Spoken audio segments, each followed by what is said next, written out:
Hi, everybody. I'm Dave Werley. My mom and dad were Marvin and Roma Werley. They were from Werley's Corner in Lehigh County, and that's where I hailed from half the time when I was growing up. The other half was in Pine Grove, Pennsylvania, about 50 miles away, where my dad was the superintendent of schools. She asked me where I studied, and I want to give this credit to my parents and to a whole vast array of friends and family members who played an important influence on my direction and who I am and what I learned about life and faith. And that is that my mom and dad were my first teachers. And dad taught me that it was important to consider faith in one's life, and we prayed regularly in our home. The thing I remember most about my mom was that she would pray with me every single night. She'd start out saying something and then said, David, you go forth. And so I learned very early on that conversation with God was important. I went to Gettysburg College after Pine Grove High School, which was a great place to go, because if you could walk, you could play anything. I mean, they had so few students that if you were able-bodied at all, you could be on the football team and the basketball team and the baseball team, and you could even still play trumpet, which is what I did, all those things and a lot more, and had a lot of fun in high school and studied some too. My dad wanted me to go to Muhlenberg because he went there. And I thought, well, I have this thing about being a little independent, and I don't want to go to college just because my dad went somewhere. So I went to Gettysburg instead of Muhlenberg. Big deal, about the same thing, I think, a little further away. And it was a good 4 years there.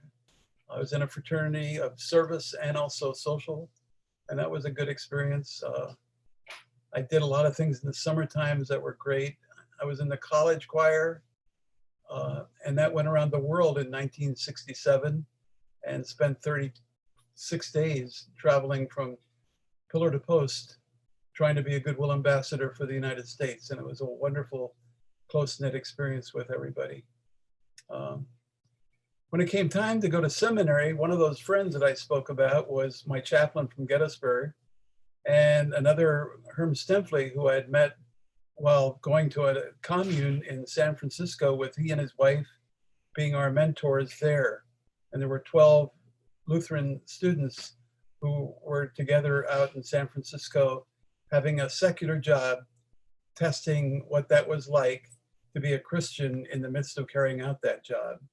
So I was a counselor in a Chinese YWCA Chinatown camp at the big park there, Golden Gate Park.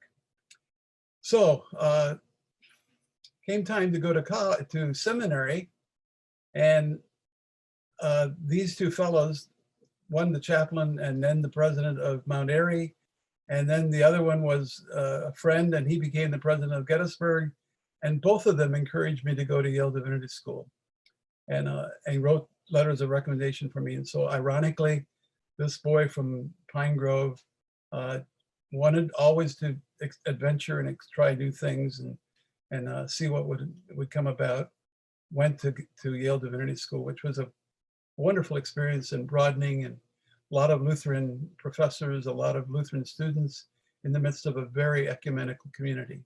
My first year there, I was an experimental cab driver in a ministry during the era of Harvey Cox and his book, The Church in the Secular City. And the whole tenet was to listen to the world, not just proclaim to the world, but speak after you've been spoken to. And it was kind of an important beginning of the dialogue that I think was lifelong for me as I tried to be in ministry in creative and responsible ways throughout the years. The next year sent me to an internship with the Lutheran Church to Los Angeles. And there were 5 of us from different Lutheran seminaries. We were sent there to become more equipped to think about our call, perhaps to the inner city. And I was assigned to Watts, and each person was assigned to a different part of the city. And here comes Linda now pretty soon, because the first thing my pastor said, David, come Monday morning, I want you to go with me to California Lutheran Bible School. And there we're going to recruit young students who care about the faith and who care about practicing it and maybe they'll become volunteers to help us in our ministry down in Watts, which 18 of them did. And Linda, come on, Linda. It's my wife, Linda. Linda was one of 18 students from California Lutheran Bible School. Linda stuck with me every Sunday morning and often during the middle of the week, along with 18 other kids, young people like Linda, who did tutoring, who did weekend work, who involved themselves in programming and ministry for the many, many kids that we had in Watts. Went back to Yale Divinity School, and Linda and I went back to Augsburg. She graduated from there as a middle school teacher, and I went back to Yale Divinity School and did my clinical pastoral education. And had a dynamic man who was a Roman Catholic priest who really was a great teacher and put it right to my, he really taught me a lot of things that were not always easy to hear. And, but invited me after that summer, or after that year of chaplaincy there with a student, to stay with him a whole year later and be the resident, the Protestant chaplain in residency at St. Raphael's Hospital in New Haven, Connecticut.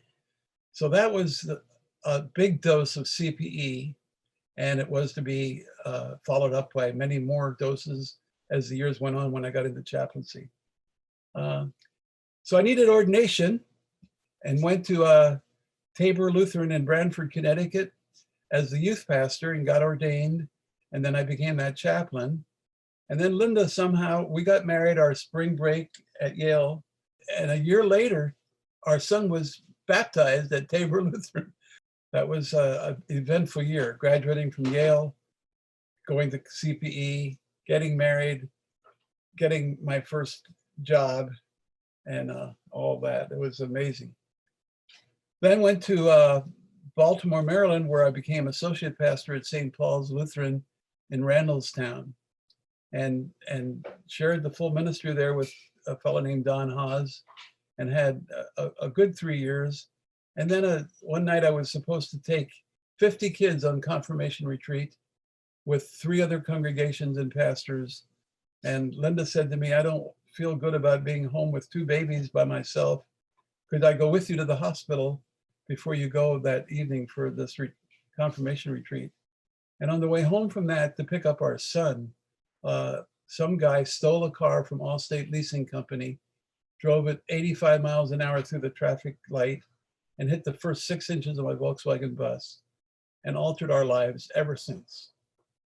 So it was certainly not a thing that we counted on, but it was to shape our lives. Every moment, every day, every decision, every place we've ever been, including right now, everything we do.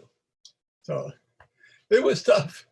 Talk about hard knocks, but I think it was CPE and a lot of support of people that helped me to be in touch with feelings along the way as best I could to try to be there for Linda. And Linda was she went to the coma for 6 months and the brainstem injury for the rest of her life.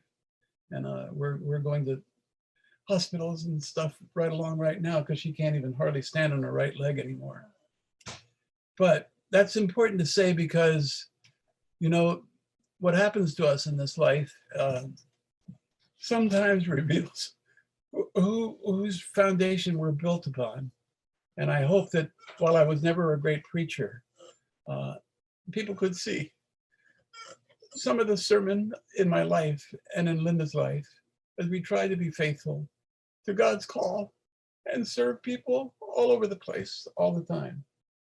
From there, we went to 3 more years at Baltimore with that church until I could figure out what to do and how to do it in ministry, and said, gee whiz, maybe if I go to chaplaincy, I could work 5 regular days and have a normal day and a normal week like every other human being, and with that, being able to manage it. Thankfully, my mom and dad knew a lady that was widowed and a caregiver of families for a while in her pretty middle-aged time in her life. And she joined our family for 8 years and helped care for Linda, helped feed the family, helped wash the clothes, and care for the children while I was working. And it made it possible. I owe her a huge debt. So I became chaplain at Oakwood Lutheran Homes, a large social ministry agency in Madison, Wisconsin, and served there for 8 years and had some wonderful experiences. Came back to participate in an ordination service for one of the youth who became involved in pastoral pursuit. He says because of me and my involvement at the church that at Branford, Connecticut. And in that, I stopped at the synod to get a copy of the order of service for all of that, so I would know a little bit about it as I traveled up to New England.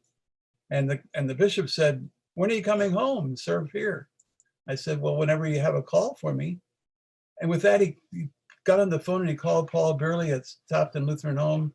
And to make a long story short, I spent 27 years there after that call. After that, I wanted to try the pastoral ministry, and I went to Christ Mertz in Dryville, and it was a good church. There I went to Morganland after that as a stopgap measure for 2 years till the United Church of Christ called a pastor there. And then I went to Danielsville Christ Little Moore Church up in Danielsville, and it was a UCC church as well. Served there for another 3.5 years, and then it was time to retire. And then we figured out what we were going to do. We had a vacation in Florida, and we came down here and ended up enjoying it so much that we stayed. And we live in the same little house in this community park here that we're about to leave this week to go back to Pennsylvania. But it's been a good 11 years here. And in that time, the Lord allowed me to serve 5 interim churches and do some preaching along the way and be the best tennis player and friend to friends in this community that I could be. So tempus fugit, time flies. And when you're having fun, it really flies. And I must say that with all the challenges of our life and family and things that went, ministry was always there for me. And it felt so good to get up every day and be a pastor and see what next would happen in the encounters I had with new residents coming on, or with a family member who had a crisis occur in their stay at the Lutheran home, or the staff that I worked with. There were 3 doctors and there were, 600 nurses. It was a lot of people that were part of the team of ministry. And I fit better there than I would be in a lot of solo things, I think. And I tried to be a good team player and lift up the gift of the church to people that sometimes were surprised by God's grace. And I was a shared intern supervisor with 6 interns from the seminary over those 27 years. And I had 3 summers of CPE students in supervisory training. And that totals something like 24 people, I think, who have had some small measure of contribution in their development as pastors. And that was a surprise and a joy and a challenge at times as well, but it was really good.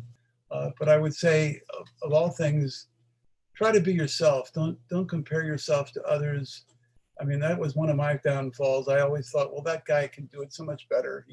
He's such a good preacher, and I'm not so hot, and things like that. But that's not the way it is.